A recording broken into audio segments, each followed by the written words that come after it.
La vida no es una carrera, la vida es más bien una maratón. Las carreras están mal llamadas carreras, porque no son carreras, ¿no? Si lo quieres ver así en términos... Es resistencia, es largo plazo, es estrategia, es aprendizaje, es golpe, aprendizaje y mejora, ¿no? Soñar en grande o soñar en chico toma absolutamente el mismo esfuerzo mental. La diferencia son los resultados y el impacto. Sueña en grande, ¿qué va a ocurrir? Bill Gates creó la compañía y la llevó de cero, de un garaje a lo que es Microsoft, super crack, mega crack, ¿no? Microsoft en 50 años ha tenido 3 CEOs. Bill Gates, que es el creador y fundador, luego vino Steve Ballmer, también otro founder, absolutamente distinto a Gates. CEO actual se llama Satya Nadella, que no es un founder, que no es un creador, que no estuvo desde el comienzo, era un empleado de la compañía, ¿no? ¿Qué es la IA, no? Para mucha gente, tú dices que no es Skynet, no nos va a quitar el trabajo. La IA es una mezcla de matemáticas y estadística. ¿Qué precauciones tengo que tener antes de usar la IA, por ejemplo, ¿no? Número 0, ciberseguridad. Lo que tú haces hoy día con la IA es dejar y recoger información. Hablabas también de en el futuro muchos profesionales, cada uno vamos a tener nuestro propio agente. ¿Cómo nos vamos a complementar? Lo primero que hay que entender es que la decisión final es tuya. La tecnología no decide por ti. Bienvenida a este tercer episodio de nuestro podcast Foco Empresarial. Hoy ya tenemos el lujo de tener a Mario Rodríguez, gerente general de Microsoft. Mario, bienvenido, un placer. Más bien, muchísimas gracias por aceptar la entrevista. Esperemos que lo pases. La idea es pasarla bonito, ¿no? Compartir experiencias desde tu punto empresarial. El placer es todo mío, Gilbert. Muchas gracias por la invitación y no tengas dudas, la vamos a pasar bien de todas maneras. Claro, Mario, coméntame, he visto muchas de tus entrevistas y yo sé que eres ingeniero metalúrgico, ¿no? La sangre emprendedora viene desde papá. En algún momento tú comentas que tú te vas de la empresa familiar porque tenías diferencia con tu papá. ¿Y esa ha sido la mejor decisión o hay algo que si retrocedieras a ese momento pensarías de otra manera? A ver, mira, pucha, me haces pensar, en verdad, mis papás eran emprendedores, mi papá y mi mamá, los dos trabajaban en la fábrica, era una metalmecánica y yo me sé absolutamente todos los procesos que tenía, bueno, cuando existía, ahora es un colegio. Y me sabía todos los procesos, entonces siempre estuve ligado a eso. Y cuando ya me tocó hacerme cargo de la fábrica, es que teníamos una relación espectacular, somos una familia de clan, yo ando mucho siempre con mis hermanos, mis papás ya no están presencialmente en este mundo, pero todos los domingos los visito. Y mis hijos me acompañan, por ejemplo. Entonces teníamos una relación espectacular. Pero una cosa pues es en la casa, otra cosa es en la oficina, ¿no? Claro. Y el problema es que cuando tienes un emprendimiento familiar, la oficina se traslada a la casa. Claro. Entonces, como mi papá decía, tú manejas la compañía, pero yo firmo los cheques, ¿no? Entonces, ahí estaba la diferencia, ¿no? Porque a veces yo quería invertir en algo, meternos en un nuevo negocio, un nuevo cliente al cual quería ir a un precio, a un margen menor, y no lo movía de su sitio al jefe, ¿no? Entonces, ahí es que surgían las diferencias. Ahora, y entonces ahí es que yo repienso mi vida, tenía 22 años, y digo, pucha, me voy a quedar en esto Toda la vida. toda la vida, ¿no? En algún momento no va a estar mi papá, pero soñaba con tener un poco más de independencia, ¿no? Entonces, me vino la oportunidad de IBM. Esa fue la primera empresa para la que trabajé. Y el problema fue, ¿y ahora cómo cuento, no? Me van a desheredar, era lo primero, ¿no? Me botan de la casa, ¿no? No pasó eso, para nada. Y más bien me acompañaron en la decisión. A tu pregunta, ¿qué hubiese pasado si no hubiese hecho eso? Seguramente seguiría emprendiendo. Yo siempre he emprendido en paralelo a ser empleado. Yo siempre digo que mi sueldo fijo me lo pagan las empresas en las que he trabajado, que han sido 4 en mi vida, y mi sueldo variable me lo pagan mis emprendimientos, ¿no? Que me han ido de 10, me ha ido mal en 9 y un 1 sí me fue muy bien, ¿no? Pero es así, el mundo del emprendedor es así. Y no dejaré de emprender igual, ¿no? Entonces, ¿qué hubiese sido de mi vida? Seguramente estaría emprendiendo, seguramente estaría creando cosas, etcétera, ¿no? Esa es un poco mi naturaleza. Claro, y ya que hablas, ella emprendió 9 veces. Por ejemplo, la mayoría de los empresarios me dicen, no, he fracasado estrepitosamente, ¿no? ¿Qué diferencia, por ejemplo, encuentras tu lado corporativo Sí.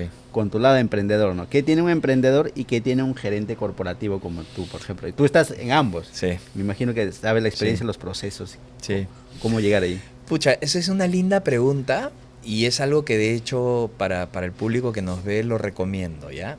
Vas a dormir menos, tu vida va a ser un poquito más difícil, más caótica, tienes que ordenar bien tu casa y tratar de estar en balance, pero es riquísimo hacer las dos cosas a la vez. Y yo, por lo menos, tengo la mentalidad de que puedo ser empleado de alguna compañía, pero yo siento que el rol que hago es como si fuese mi propia compañía, ¿no? Lo sientes en la piel eso. Absolutamente, estoy convencido de eso, ¿no? Entonces las decisiones que tomo es como si fuese mi propia compañía, y me afecta a mí mismo y afecta a mi familia, ¿no? O afecta a mi equipo, ¿no? Siempre estoy pensando hacia dónde vamos, cómo vamos a crecer, ¿no? Siempre estoy pensando que a veces hay decisiones que hay que tomar y son duras y difíciles, pero es como si pensara en una propia empresa. Entonces, para mí, y ojo, es lo que a mí me funciona, esto no es una receta perfecta, Claro. pero yo sí siento que uno debe pensar como empresario siendo empleado. Y a la vez, al revés, porque las corporaciones te dan estructura, te dan orden, te dan capacidades, te dan curiosidad de estudiar más, de leer más. Te dan todas las herramientas también. Muchas herramientas, te enseñan la política, ¿no? Claro. Que no la ves en el emprendimiento. En el emprendimiento muchas veces estás tú solo, no tienes Claro. ni con quién hacer política, ¿no? Pero al otro lado lo aprendes. Entonces, si mezclas los dos mundos, que es lo que quiero decir al final del día, es súper rico.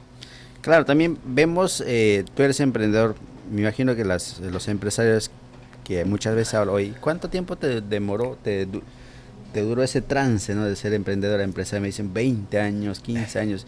Y muchas veces vemos jóvenes, ¿no? Que hoy día emprenden y al otro año quieren ser una empresa grande o quieren ser gerente general. Claro. ¿Y cuáles son los pasos que se siguen para llegar a ese punto, por ejemplo, ¿no? ¿Qué tiene que tener, por ejemplo, una persona que sale de la universidad o emprende, pero de repente en su plan está ser una empresa reconocida en 2 años y no pasa eso? A ver, nuevamente, es mi experiencia, no necesariamente es ni ley de vida ni lo perfecto, pero te puedo contar lo que yo viví, ¿no? Yo entré a IBM a los 23 años y desde el primer día cuando conocí al gerente general y vi su oficina, yo dije, yo quiero ser tú. Y se lo dije, yo quiero ser tú.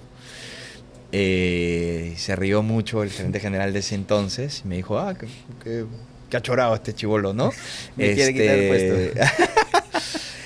Pero mira, de los 20 años que estuve ahí, 10 años hice posiciones de campo, ensuciándome los zapatos. Diferentes posiciones, de producto, de territorio, de operación, ¿no?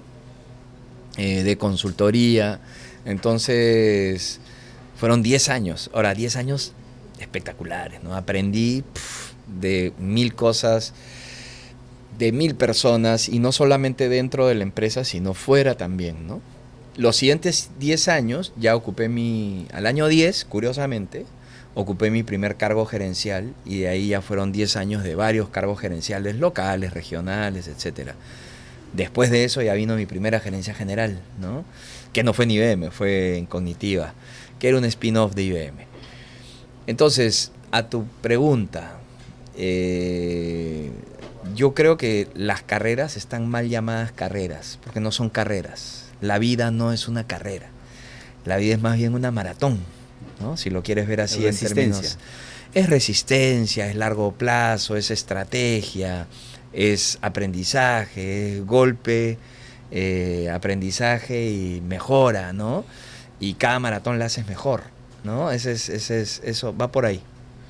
Claro, y también, ¿cuáles son los factores que tú ves, por ejemplo, un chico que sale de la universidad y comienza a incorporarse ya sea al segmento corporativo o a emprender, ¿no? ¿Qué le falta, por ejemplo, aprender en las universidades para que se pueda adecuar al mundo real, que lo llamamos fuera de las universidades, por ejemplo, ¿no? Mira, ¿qué tiene que desarrollar el aspecto más importante para insertarse y tener éxito sobre todo? a ver, mira, hoy por hoy, yo te diría que, a ver, yo sí soy un creyente de las etapas. Yo soy un creyente de que la vida es un juego de etapas y no necesariamente quemar etapas, aunque suena feo decir quemar etapas, pero no necesariamente apurar etapas es algo que agregue demasiado valor al final de la carrera, ¿no? Al final de la maratón. Pero para responderte en concreto, yo te diría que hoy por hoy, con esto de la inteligencia artificial en ebullición, te diría que habilidades humanas, ¿no? Pensamiento crítico, trabajo en equipo, eh, curiosidad, pero al extremo, ¿no? No me enfocaría tanto en conocimientos específicos, porque en verdad la IA va a saber más que tú y va a poder aportarte más que tú, sino es más bien cómo la utilizas para empoderarte, para amplificarte, ¿no? Que son palabras que son importantes. Entonces, para eso es importante que sepas liderar, sepas trabajar en equipo, sepas construir, sepas desarrollar negocios, etcétera. La parte técnica la puedes obtener ahora con IA, ¿no? Y seguramente cada vez va a ser mejor. Entonces, esa sería mi recomendación. Claro, y hablando de IA, Mario, ¿qué es la IA, no? Para mucha gente, tú dices que no es Skynet, no nos va a quitar el trabajo, pero hay mucha gente que tiene ese miedo de esa transición, ¿no? Por ejemplo, y ahora, ¿qué hago, no? De repente voy a perder mi trabajo en algún momento. Pues tú que eres especialista, has desarrollado desde el principio, hace muchos años. Entonces, ¿qué es? ¿Qué va a significar? ¿Cómo va entrando la IA en la vida de las personas, sobre todo en el mundo, ¿no? Mira, Gilbert, yo estoy en IA hace 15, cuando todavía no existía la IA generativa que vemos hoy en día, ¿no? Ahora, no soy un experto, ni me considero un experto técnicamente hablando, pero ni de cerca, ¿no? De hecho, la IA está desde 1950, 1960, con lo cual mal haría yo ni de considerarme uno, ni cerca, ¿no? Pero ya algunos añitos he transcurrido y he caminado en este paso, ¿no? Entonces, a tu pregunta, ¿qué cosa es la IA? Mira, lo voy a sobresimplificar y a algunas personas técnicas normalmente no les gusta que haga esto porque dicen que no está bien, ¿no? Pero el que no es técnico y el que le tiene un miedo o tal, lo que necesita es entenderlo en forma simple. Por eso lo sobresimplifico. La IA es una mezcla de matemáticas y estadística, ¿no? Y el nacimiento de la IA tenía como objetivo hacer que las computadoras, las primeras computadoras, que tienen 60 veces menos poder de cómputo que un celular como este, o sea, y piensa en 60 veces menos poder de cómputo. Entonces cuando digo cómo llegamos a la luna, no entiendo, ¿no? O sea, muy buenos ingenieros, pero casi que sin tecnología, ¿no? Entonces la IA nace del interés de hacer que las máquinas adopten ciertas funciones o comportamientos humanos, ¿no? Y puedan pensar como humano, ¿no? Y para eso se trabaja modelos matemáticos que arrancan en lo más simple, árboles de decisión, que luego se convierten en ecuaciones, modelos, hoy día les llamamos algoritmos, y se mezclan con estadística, ¿no? Entonces, por ejemplo, una de las primeras cosas que se le enseña a la máquina a hacer, que en ese momento se llamaba Machine Learning, ¿no? Y es tal vez de las cosas más antiguas que existe en AI, y seguramente va a existir por muchos años más, pues es muy potente. Se le enseña a la máquina a jugar ajedrez, ¿no? Entonces el ajedrez es un juego con un tablero cerrado que tiene una cantidad de miles de movimientos. Imagínate en un Excel tener todas las posibilidades de movimientos, ¿no? Entonces, ¿cuál es el siguiente mejor movimiento? Para eso necesitas una ecuación, un algoritmo, y necesitas un pedazo de estadística que te diga al 90% mover el alfil a la posición 3. Ojo, yo no soy ajedrecista, con lo cual no sé si estoy diciendo algo que esté correcto, pero para que sea simple de entender, es la probabilidad con el 95% de certeza que es la mejor jugada. Y de ahí otra jugada, y de ahí otra jugada, y de ahí otra jugada. Entonces la máquina comienza a adelantarse en poder darte con un muy buen porcentaje de certidumbre una siguiente mejor jugada. Corren el tiempo. ¿Por qué no salió antes la generativa? Porque no había poder de cómputo. Corren el tiempo, ya existe poder de cómputo, existen microchips que son súper potentes, y de lo que se trata ahora y cómo nace la generativa es, ¿y ahora cuál es la siguiente mejor palabra? Entonces, si yo te digo hola, la IA respondía hola. Si la IA respondía chau, entonces estaba equivocada, ¿no? Podía estar en las posibilidades, claro. pero había que entrenar los modelos para que comience a responder. Y con poder de cómputo y con modelos bien entrenados, ya no solamente te habla, te escribe, y te lee, ¿no? Entonces, y gracias al avance tecnológico, hoy día puedes hacer un montón de cosas que son las que hacemos todo el día, ¿no? Y va permitiéndote a cada vez ir a más, e ir a más, e ir a más. Claro, pero también entiendo que el uso de la IA es sumamente, va a ser importante y relevante en el futuro, pero ¿qué precauciones tengo que tener antes de usar la IA, por ejemplo? ¿no? Buenísima ¿Qué es lo pregunta. que yo tengo que tener en cuenta para usar la IA? Porque me imagino que también hay precauciones que una persona, o una empresa, una persona tiene que tomar en cuenta, ¿no? 100%. Mira, lo número 0, ni siquiera el 1, número 0, ciberseguridad, ¿no?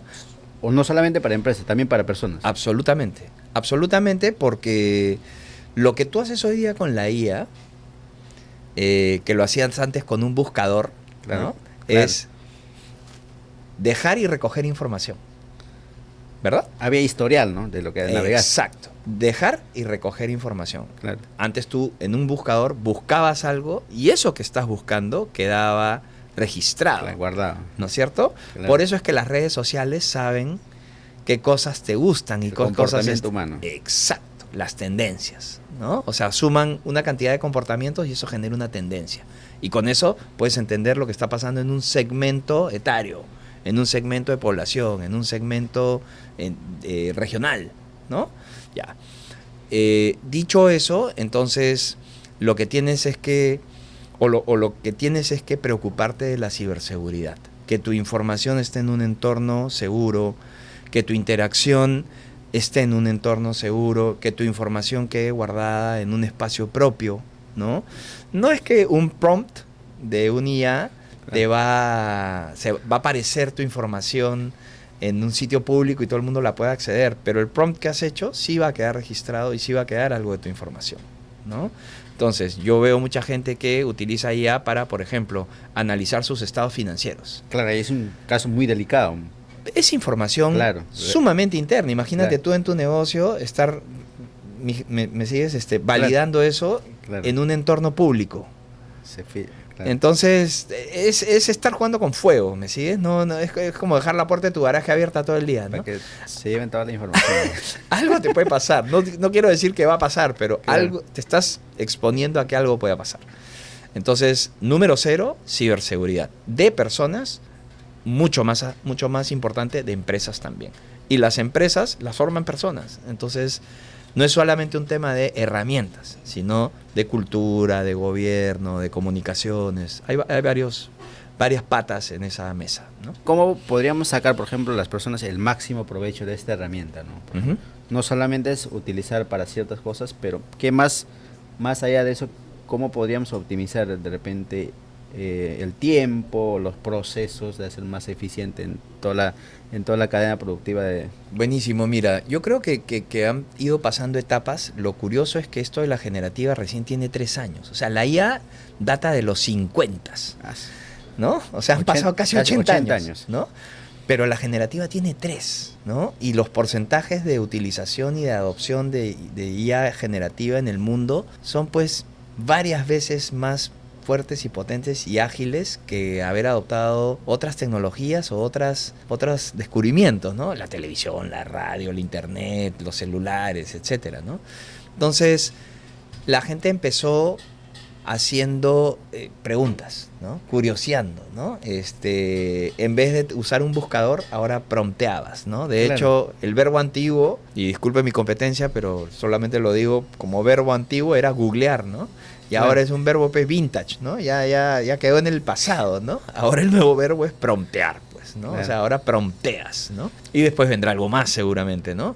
Pero, entonces, lo que te quiero decir es, la gente empezó haciendo eso, curioseando. Luego, las empresas comenzaron a ver que podías tener productividad de las personas. Nosotros, por ejemplo, que lo sabes, lo hemos hablado, tienes Copilot, tú mismo lo usas.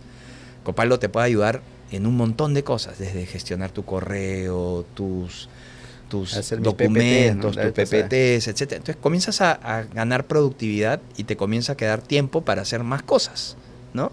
Ese es, yo te diría que el momento en el que estamos. El siguiente paso es cómo comienzas a hacer cosas. O sea, siguiente paso es, ok, en mi día, ¿no? Gilbert, tú te sientas y te digo, ya, tu día arranca a las 7 de la mañana, termina, no sé, a las 7 de la noche. Ya, ¿qué haces en tu día?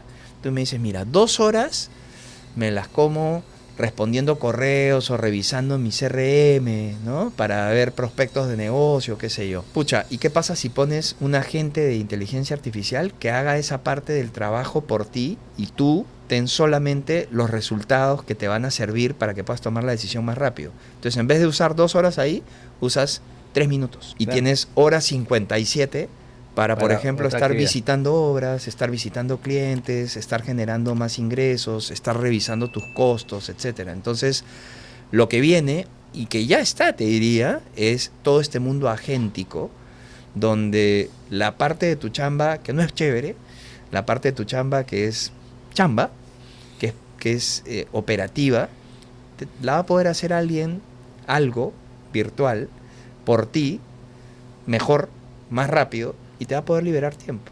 Entonces, lo siguiente es eso. ¿Cómo generas valor? ¿No? Por ahí viene la cosa.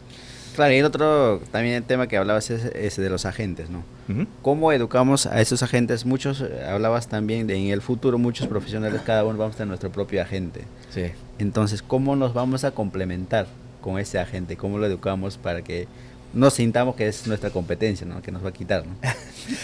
Buenísimo. Lo primero es, a ver, lo primero que hay que entender es que la decisión final es tuya. La tecnología no decide por ti. ¿Okay? Por eso no es Skynet, no es Terminator. No es Sarah Connor. No es Sarah Connor. Para eso no fue hecha. Tampoco es tecnología que se hizo para acabar con la raza humana y los trabajos de la raza humana.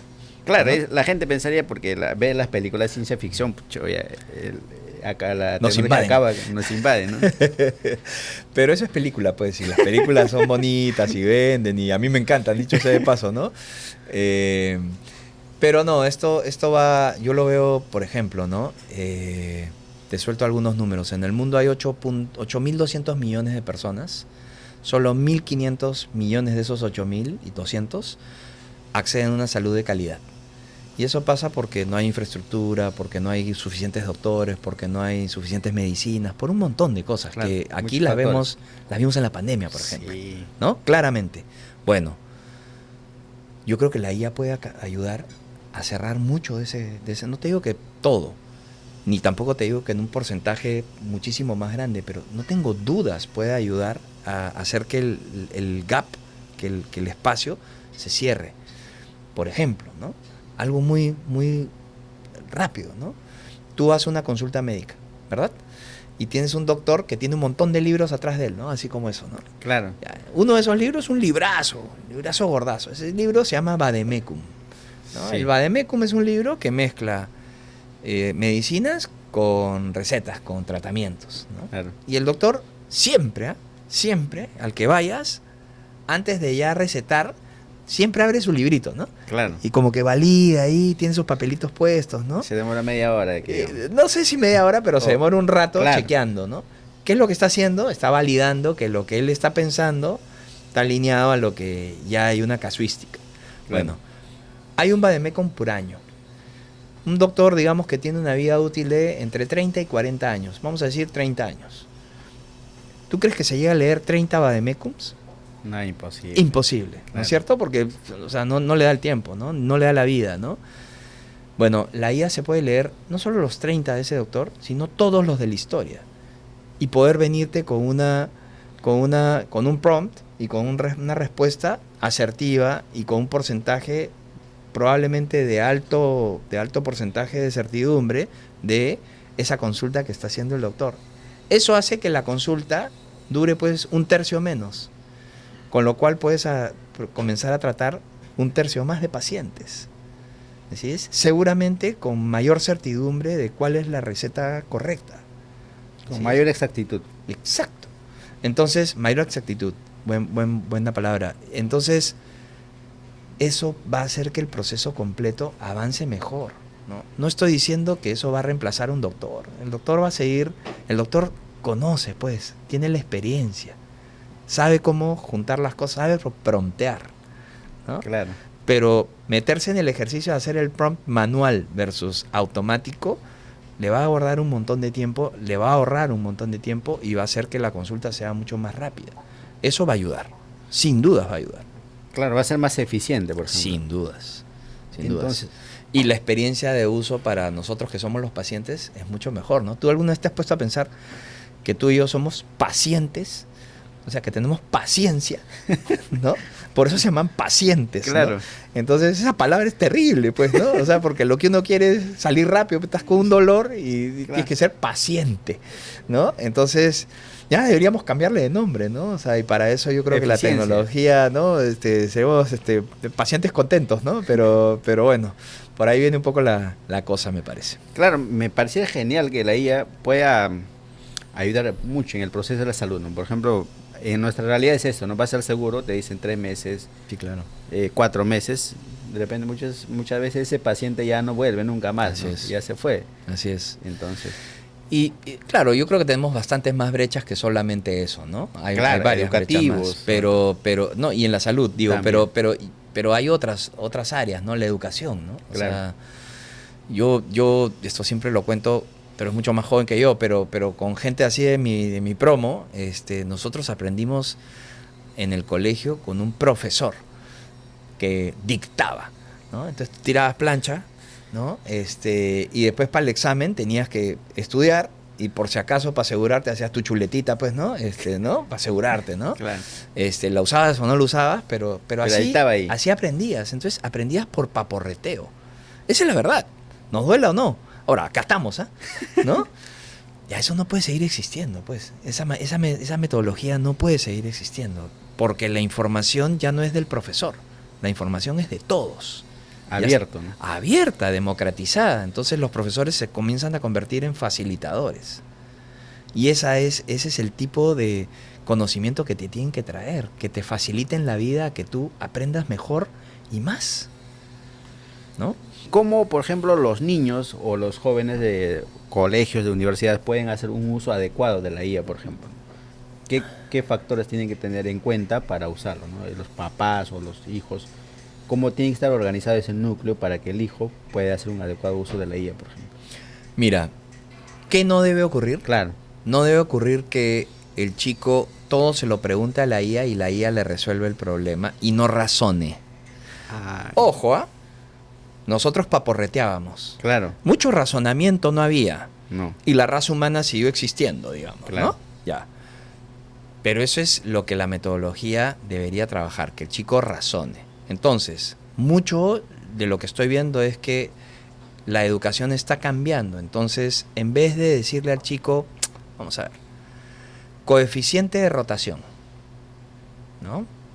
Entonces, el típico caso, ¿no? Oye, bus A y bus B salen a las 7 de la mañana y van al mismo punto. ¿Por qué uno llega antes y el otro después? Se explica por el coeficiente de rotación, que es una fórmula. En mi época, la fórmula en tu chuleta, te daban los componentes y tú despejabas la fórmula y así llegabas a la respuesta, ¿no? No razonabas nada. Nada. Hoy día, si tú lo lanzas como un caso y lo discutes en clase y generas que el chico investigue y curiosee, vas a tener a un chico que ahora va a entender, oye, el coeficiente de rozamiento se usa para esto, y lo que ha pasado y un bus ha llegado antes es porque las llantas tenían un mayor coeficiente de rozamiento con la pista y eso le ha tomado más tiempo que al otro, ¿no? Y seguramente ha gastado más combustible y tal. Entonces ya comienza a razonar distinto y comienza a entender distinto. Eso tiene que ser la nueva forma de enseñar y de aprender. La IA básicamente es una ayuda, pero el alumno no tiene que dejar ser analítico, por ejemplo. Pero sin dudas, ¿no? Y por eso te hablaba del pensamiento crítico, claro, ¿no? Y la analítica, ¿no? Entonces, la IA es una herramienta. Es una herramienta que te puede ayudar un montón. Solo una herramienta. No es un fin, es solo un medio. Eso hay que tenerlo clarísimo. Por eso es que no te va a reemplazar. Por eso es que mucha gente no se debe preocupar. Pero me imagino que hay ciertas actividades que sí va a poder reemplazar. Sí. Por ejemplo, ¿cuáles son esas actividades, por ejemplo, que podría reemplazar la IA, ¿no? A ver, esta es una respuesta peligrosa la que tengo, porque yo no quiero que la gente se asuste. Pero a ver, yo trabajo en un contact center. Vendo pólizas de seguro. Ya. Cada póliza de seguro tiene 80 páginas. Claro. Si te estoy vendiendo, Gilbert, y tú me preguntas algo, pucha, si soy un crack, me acuerdo que en la página 34, en la parte de arriba, está la respuesta a lo que me has preguntado. ¿No? Normalmente uno no se acuerda de esas cosas. No. Pues, ¿no? Entonces, yo estoy hablando contigo, tengo poquito tiempo para hacerte la venta, me tengo que poner a identificar en qué parte de la póliza está lo que me has preguntado, me colgaste. Perdí la venta, ¿no? Ya. La IA puede ayudarme a llegar a ese párrafo específico y a tener la respuesta mucho más rápido. ¿Puede llegar a reemplazarme? Podría, eventualmente podría, pero si yo aprendo no solamente a vender esa póliza, sino aprendo a vender otros productos más y tengo varios asistentes o agentes que me ayudan a hacer esas cosas, entonces ya no soy solamente un vendedor de pólizas, sino de otras cosas más. Entonces, si yo me preocupo por adelantarme, aprender más y que la parte operativa de mi chamba me apoye la IA, entonces seguramente voy a avanzar. Pero si no, voy a quedar sin chamba, pues. ¿Fui claro? Claro. Ahí está, eso es. ¿Y cómo está entrando, por ejemplo, a los procesos productivos de las empresas la IA, ¿no? Por ejemplo, me comentabas que hay un banco muy importante y tiene un convenio con ustedes, que es uno de los más grandes. ¿Y cómo va a ir incorporándose, por ejemplo, a los procesos de las empresas? ¿Y qué tan eficiente van a ser en el futuro las empresas que hoy todavía no usan la IA, ¿no? Sí, te voy a dar dos ejemplos. Uno de este banco grande, y ellos lo que están trabajando es cómo comienzan a automatizar procesos que históricamente han tomado meses, ¿no? Meses. Porque tienen que pasar por múltiples áreas, múltiples decisiones, múltiples personas, múltiples controles, a su vez son controlados. Entonces tiene una lógica de por qué toma tanto tiempo. Pero con tanta tecnología y con tantas capacidades, en verdad ese tiempo, sin dejar de pasar por los controles y por las cantidades de gente que tienen que pasar, se pueden hacer muchísimo más rápido y pueden tomar horas y ya no meses, ¿no? Y tienen que ver con análisis de riesgo, tienen que ver con aprobaciones crediticias, etcétera. Entonces, no tiene mucho sentido que para nosotros los clientes esperemos 40 días para que nos den la respuesta de si nos van a aumentar la línea de crédito y de repente el día 41 que te la dan es no te la aumento, ¿no? Entonces, pucha, eso va a dejar de existir. Va a cortar los procesos. Exactamente. Eso va a dejar de existir muy rápido. Pero así como hay el gran banco, también, por ejemplo, hay, y siempre lo menciono, pues un buen amigo mío y es un crack, el ejemplo de María Almenara, ¿no? Eso estaba escuchando. Así es. Y ellos lo que hacen, o lo que han visto, es que con IA pueden hacer que, o sea, a ver, la gente que está en tienda, y Carlos Armando esto me lo enseñó y me lo tatuó en la mente, la gente que está en tienda ocupa mucho de su tiempo haciendo la replanificación del producto terminado que va a salir a la vitrina, ¿no? En la tienda se termina de armar el producto. Entonces, él lo que ha hecho es mezclar la información de lo que vende y de qué cosa le gusta a la gente en cada sitio, que no es igual. Alguien en Surco tiene un distinto tipo de producto que compra de alguien en San Isidro, de alguien en el Cono Norte, ¿no? Un comportamiento diferente. Exactamente, ¿no? Entonces, él está estudiando eso y a su vez está alineando la replanificación de producir ese producto. Y para eso usa data y explota la data. Entonces, lo que antes era un proceso manual, hoy día lo está comenzando a hacer con IA y se está convirtiendo en un proceso de minutos. Entonces, ¿qué le permite eso? Permite, 1, bajar costos. 2, que las personas que están en tienda se dediquen a los clientes y tengan una proximidad y entiendan mejor muchas más cosas y estén buscando dónde traer otro tipo de soluciones aprovechando datos. Entonces, él mismo dice que ellos son una empresa de datos que alegra el corazón, ¿no? Así se ven, ¿no? Es una empresa chica, ¿no? No existía, de hecho, La primera tienda data del 2020. Entonces, el que piensa que no se puede, claro que se puede. La cosa es que hay que entender dónde, ¿no? Y cómo, ¿no? Claro, eso me comentas que son en los procesos productivos. Por Así ejemplo, es. en una tiendita, una persona que tiene una bodega o una tienda, ¿cómo lo podría adecuar a su negocio, por ejemplo, la IA, ¿no? Por ejemplo, para que sea más eficiente. De repente a mí me quita todo el tiempo, ¿no? Tengo tantos productos Sí. que vendo, entonces, ¿cómo podría gestionar de mejor forma usando la IA, por ejemplo? A ver, ¿dónde invertiría yo? ¿No? Tengo mi tienda, tengo mi cuaderno, ¿no? En mi cuaderno registro varias cosas. ¿A quién le vendo? ¿A quién le fío? ¿Qué le vendo? ¿Qué le fío? ¿No? Entonces, esa es una vertical de personas, ¿no? Claro. Clientes. Por otro lado, cuando registré qué vendo, qué fío, etcétera, lo que estoy viendo es qué producto, ¿no? Por otro lado, tengo mi stock, ¿no? Y entonces con eso me voy dando cuenta, pucha, qué vendí y qué tengo que volver a pedir, ¿no? O qué no estoy vendiendo y qué no estoy pidiendo. Lo otro que veo es, si lo tengo ordenado, es cuánto le gano a eso que estoy vendiendo. Y comienzo a ver si le aumento un sol, le puedo ganar un poquito más, o si tengo que hacer alguna rebaja porque la bodita del costado lo vende un poquito más barato, etcétera, ¿no? Ya, todo eso normalmente o está en la mente de alguien o está en un cuaderno. Entonces, es muy difícil, pues, que con el movimiento te sientes en algún momento y comiences a estudiar eso. El comportamiento. Exacto. El comportamiento de cómo vendes, el comportamiento de cómo compras, el comportamiento de cómo almacenas, todo. La cadena completa. Entonces, la mejor inversión que puedes hacer es cómprate una computadora y comienza a poner tus datos en un Excel, ¿no? Entonces comienzas a filtrar, a armar tus filtros, comienzas a pedirle a la IA que te ayude a analizarlo y vas a comenzar a encontrar cosas que no pensabas y que te pueden ayudar a que seas mucho más rentable y a que en lugar de estar pensando en pedir plata para un crédito más, puedas pensar en la siguiente tienda y en la siguiente y en la siguiente. Así es como nacen las cadenas. Claro, en ser más productivo, por ejemplo, ¿no? Sin dudas. Y aprovechar tus datos. Lo rico que tú tienes es que tienes los datos del cliente final.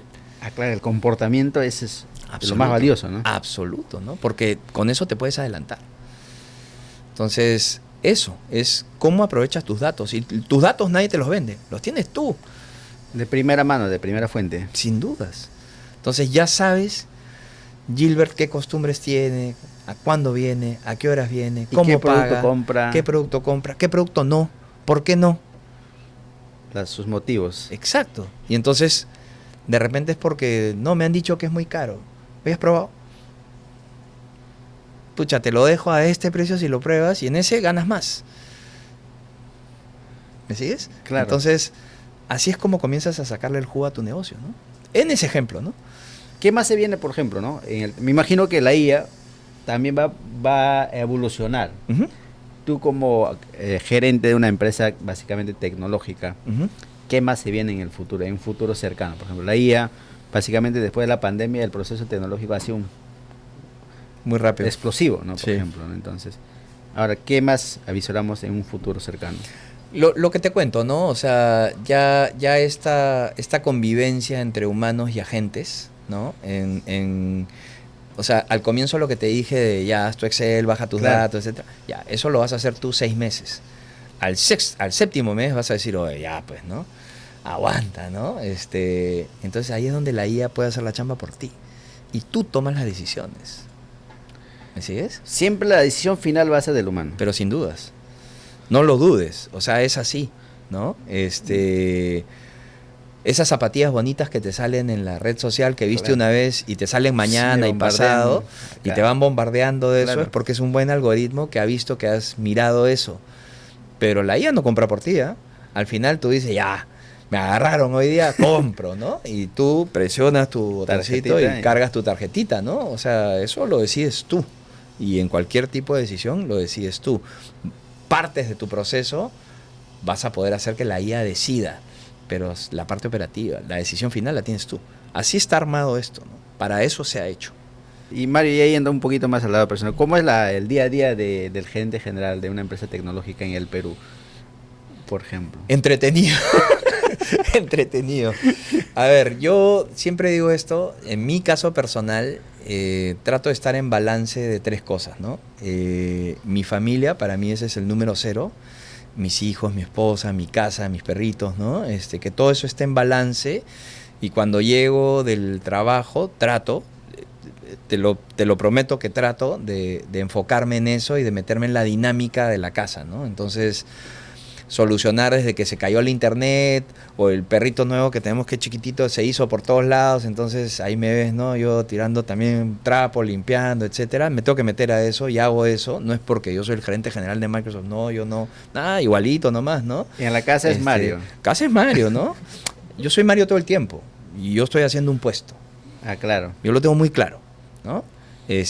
Yo no soy ese personaje, yo hago un personaje, ¿no? Pero yo soy yo, ¿no? Entonces, lo primero es mi familia, lo segundo es mi trabajo y yo me despierto para dar lo mejor de mí todos los días. No lo digo por quedar bien, esto no lo ve mi jefe, así que no tengo que quedar bien por mi jefe, yo lo digo porque así lo siento, ¿no? Entonces, me despierto para dar lo mejor. Y la tercera esfera soy yo mismo, ¿no?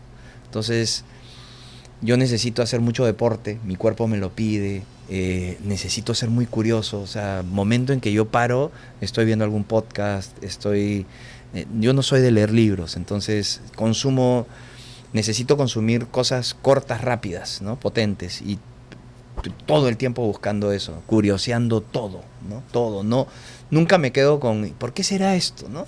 Ah, debe ser esto, ¿no? Ah, hay que hacer, no, yo curioseo todo. Entonces trato de vivir en ese balance de las 3 cosas y mi día va transcurriendo así y así va discurriendo también, ¿no? Entonces arranco con deporte, llego con harta energía a la empresa, me mato de risa, rajo, ¿no? Cosas absolutamente humanas, nos juntamos en reuniones importantes, tomamos decisiones importantes, almorzamos, nos burlamos, ahora vemos el mundial juntos, renegamos, jugamos la polla, ¿no? Después volvemos a otras reuniones importantes, luego siempre en el día tengo algún evento, un podcast de estos, o alguna presentación que me piden, o un evento en la noche, por ejemplo, me tengo que ir a la Embajada de Estados Unidos, que es la celebración del 4 de julio, entonces me tengo que poner mi ternito, peinarme bonito, ¿no? Y llego a mi casa, trato de llegar temprano, a veces no se puede, ¿no? Pero es así, toda la semana. Y los fines de semana, el teléfono prendido siempre, porque la tecnología tiene muchas cosas que están funcionando, ¿no? Y que tienen que funcionar. Entonces yo tengo que estar atento a que si pasa algo, estar atento a poder ayudar a solucionar. ¿Ya sé? Claro, y la experiencia de trabajar también en Microsoft, ¿cuáles son las políticas que ustedes tienen para atraer al talento, por ejemplo, ¿no? ¿Cómo contrata Microsoft, por ejemplo, al personal, al colaborador que va a trabajar? Y también cómo retengo ese talento, porque hoy día no basta con pagar el sueldo, ¿no? Correcto. El talento quiere sentirse reconocido, quiere sentirse valorado. Entonces, ¿cómo aplican esa política para...? Mira, es linda esa pregunta. A ver, ¿cómo atraemos? En verdad yo no tengo que hacer mucho ahí, digamos, ¿no? Porque la compañía ya es sexy de por sí, ¿no? Fue la primera a meterse en este tema de inteligencia generativa, ¿no? Es una compañía que ya tiene 30 años en el Perú, 50 años en el mundo. Siempre ha sido una compañía con mucho impacto, ¿no? Entonces, evidentemente, a los jóvenes y a los no tan jóvenes les jala pues la atención. Aparte tiene una cultura muy difundida y que mucha gente sigue y que es súper genuina, ¿no? Entonces, digamos, yo no tengo que hacer demasiado para que sea sexy el producto y la compañía en sí. Tenemos LinkedIn, que es empresa nuestra y que es como que nuestra cara así es nuestra cara al mercado, ¿no? Entonces,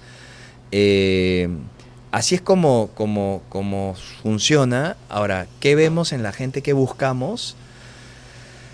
Nos encanta la inclusión, nos encanta la diversidad, o sea, nos encanta tener conversaciones donde no todos estamos de acuerdo en la mesa y donde es válido no estar de acuerdo.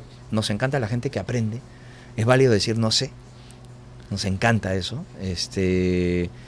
lo beneficiamos mucho. Ahora tratamos que la gente aprenda rápido, ¿no? Porque claro, no puedes vivir en el no sé, ¿no? Pero pero está bien, lo respetamos. Entonces es una empresa con una cultura muy sólida, una cultura, como decimos, de un mindset de crecimiento, ¿no? Eso también nos gusta mucho. Nos gustan mucho los emprendedores.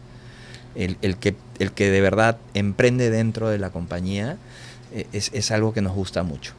¿Cómo retenemos? Justamente haciendo énfasis en eso, estando muy cercanos, generando esta cultura de poder ir a más, de emprender más, de facilitarte cosas. No somos los más lindos, tenemos procesos largos, yo reniego mucho y tal, pero así pasa pues en el mundo real, ¿no? Entonces, esa parte finalmente al final del día me lo olvido y me queda más lo que aporto como valor y lo que mi gente se lleva como valor y la gente se lleva como valor en general. Entonces es un contrapeso entre una y otra cosa, ¿no? Por si hablamos de Microsoft, asociamos a Bill Gates, ¿no? Siempre. ¿Cómo la experiencia? ¿De repente tienes alguna anécdota con Bill Gates? ¿Has conocido personalmente? A ver, no lo he conocido porque yo voy a tener en Microsoft 7 años. 7 años. Microsoft en 50 años ha tenido 3 CEOs. Bill Gates, que es el creador y fundador. Luego vino Steve Ballmer, también otro founder, absolutamente distinto a Gates. Gates, un tipo que le encanta la parte técnica, codificar, callado, etcétera. Como lo describen en libros y tal, él es muy así. Lo he podido ver en presentaciones, ¿no? Ballmer es todo lo contrario, ¿no? Un súper vendedor, mucha energía, tipo absolutamente distinto físicamente. Gates es como que flaquito, bajito, Ballmer es inmenso, ¿no? Entonces son diferentísimos, unos cracks. Y el CEO actual se llama Satya Nadella, que no es un founder, que no es un creador, que no estuvo desde el comienzo, era un empleado de la compañía, ¿no? No es americano, ¿no? Pero me parece un cracksazo y ha hecho que la compañía crezca exponencialmente, ¿no? ¿Por qué? ¿Qué hizo? Se enfocó en la cultura y creó este tema de la cultura de crecimiento, ¿no? Basado en una palabra que es importantísima en la que creemos todos y lo tenemos tatuado, que es la empatía, ¿no? Entonces es una empresa linda, que siempre está cambiando, que tiene evidentemente también sus valles y sus picos, como cualquier empresa. Cualquier empresa. Pero que creo que está en un momento espectacular y creo que este es un momento espectacular del mundo, ¿no? Donde estamos presenciando una revolución industrial con todo lo que eso trae, ¿no? Así que claro, también hablabas en algunos de tus podcasts, he escuchado que Bill Gates hizo millones, Ballmer hizo billones y ahora Satya Nadella ha hecho trillones, ¿no? ¿Cuál ha sido ese crecimiento? Bueno, eso lo puedo contar. Sí, eso lo puedo contar porque es público. Claro. Es parte. Yo normalmente no doy muchos números, pero esta parte es pública, con lo cual no estoy infringiendo ninguna regla. Bill Gates creó la compañía y la llevó de cero, de un garaje, a lo que es Microsoft, y llegó a una valorización de mercado de unos 150 billones de dólares, y una acción de $24. Un super crack, mega crack, ¿no? Steve Ballmer la hizo crecer a una valorización de mercado por ahí en los 200 billones y una acción de 36, 38 dólares. También fue buenísimo, ¿no? Y aparte introdujo, por ejemplo, el tema de nube, ¿no? Azure nació con Ballmer, ¿no? Pero luego vino Satya, que no solamente habló de cultura, evidentemente también se metió en productos, en soluciones, pero que sobre todo enfocó en cultura, hizo muchos cambios. Y la acción llegó, hoy día está por los 3 trillones, pero ha llegado a 4, ¿no? Ha pasado los 4. Ahora, de billón a trillón no es por 10, ¿no? Es por miles de millones, ¿no? Y la valorización, esa es la valorización de mercado. Y la acción llegó a 6.50, hoy día anda por los 400, 380 más o menos. No he mirado hoy día, pero por ahí anda. La agarró en 36, ¿no? Entonces, esta es una compañía exponencial, claramente exponencial, ¿no? Y en eso estamos. Mario, yendo a tu lado más personal, ¿cómo le gustaría ser recordado a Mario, ¿no? ¿Cuál es el legado que quiere dejar, por ejemplo? Uy, ¿qué tal? Ahora que estás como cabeza de Microsoft, te veo en muchos podcasts aportando contenido, valor, entonces, ¿cuál sería el legado principal que tú dejas, ¿no? Tanto a la familia y también a la sociedad? Por ejemplo, Microsoft está presente en toda la cadena productiva de un país.